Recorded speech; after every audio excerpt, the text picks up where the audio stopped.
गरुडगमन तव चरणकमलमिह मनसि लसतु मम नित्यम्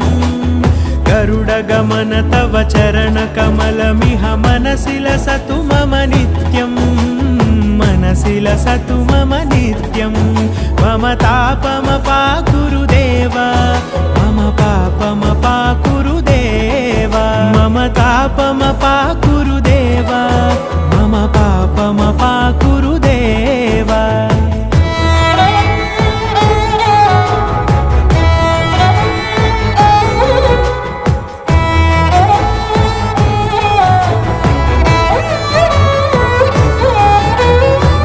जनयन विधि नमुचिहरण मुख विबुध विनुत पद पद्मा जल जनयन विधि नमुचिहरण मुख विबुध विनुत पद पद्मा विबुध विनुत पद पद्मा।